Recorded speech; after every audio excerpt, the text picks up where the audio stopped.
Spider-Man will be released on video and DVD soon, and it's bound to produce more tears and family fights because it's got a PG-10 rating.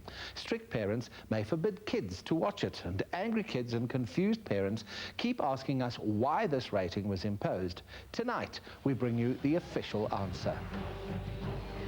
When Spider-Man came to town the first time, many people could not understand why a child could buy the Spider-Man comics, wear the T-shirts, sleep in Spider-Man pajamas, but not see the film.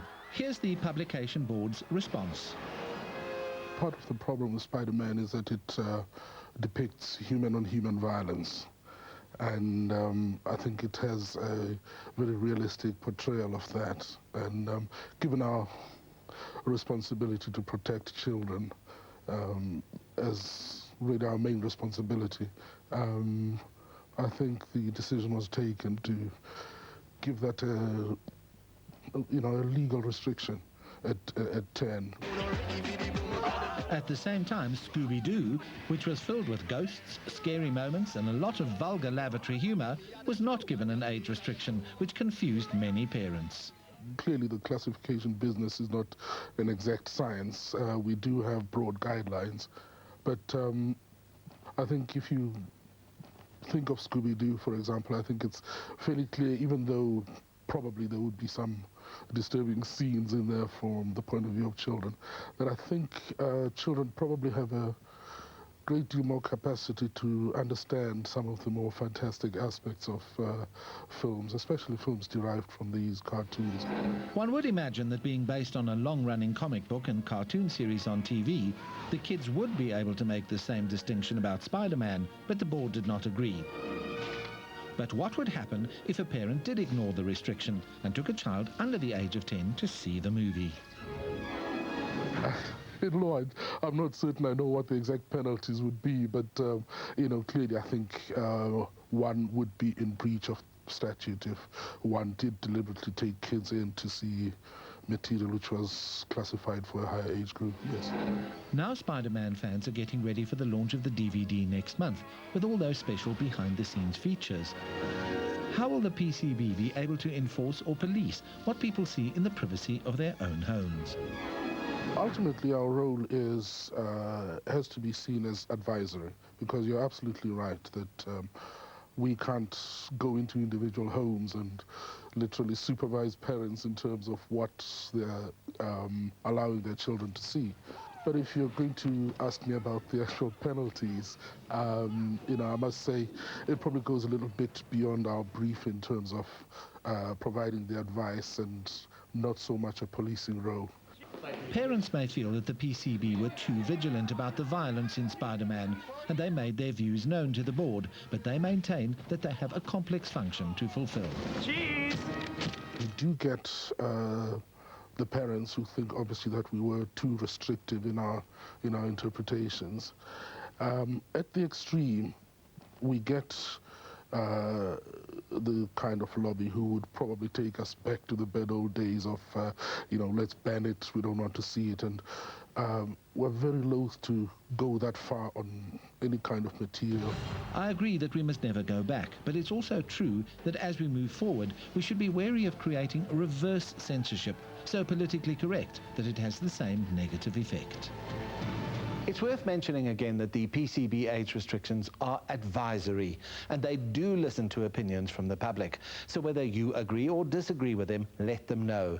Your feedback helps them to make more informed decisions. Now we go back to the big screen with K-19, The Widowmaker, which will appeal strongly to lovers of maritime history. At the height of the Cold War, the Americans launched their first nuclear submarine, a propaganda victory, which stung the Russians into retaliation. They could not show weakness, so they rushed their own first nuclear submarine into the water with an ill-equipped crew, which was a recipe for disaster. I know. Captain, they fired it! Harrison Ford plays the staunch, ultra-patriotic Russian captain who knows in his heart that he is placing his men at a terrible risk as part of a political game. To undertake an exercise of this scope may be, with respect, premature. There is no doubt in my mind that K-19 is ready to fulfill her mission. Safety trials begin in 2 weeks. The boat isn't ready. We deliver or we drown. Out of my way! Once at sea, tensions run high, and things are made worse when there is a clash of wills between the captain and his second-in-command, played by Liam Neeson. You will be in my report for leaving your post. And you will be in mine. You needlessly endangered this boat and its crew. 200 million Soviet citizens are depending on us, Captain Vostrikov, to save them from nuclear attack. You risked them as well. I took this boat and these men to the edge because we need to know where it is.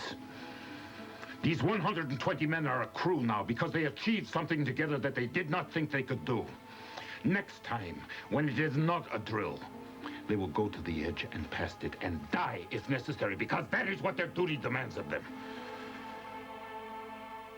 When the machinery malfunctions, there's no way to cool the nuclear core, and as temperatures rise, it seems likely that the problem will result in a massive explosion, and that tests the captain's resolve to the limit. And if we can't fix it? Hiroshima. 1.4 megatons if you factor in the 2 reactors and the warheads. Only Hiroshima was less. It was a lot less. Scuttle the boat. Get the men off in rafts. We will not abandon this boat. Scavenge the pipes. We'll be ready to go when command authorization comes through. Let's go. This particular event was kept secret from the Russian people and from the world at large. When it was revealed some years ago, National Geographic investigated the story and decided to make it one of their first ventures into the world of big-budget feature production. Soviet Navy has never been faced. This guarantees that what we see on screen is authentic and that the events are retold with accuracy and credibility. This is a true story, and they don't manipulate it to create an artificial sense of drama. But sadly, while that would make great sense for a documentary, it does not make much sense in an adventure movie. The story it tells might be accurate, true and poignant, but K-19 The Widowmaker is a long, tedious slog. I doubt that it will even creep onto the box office charts, which currently look like this.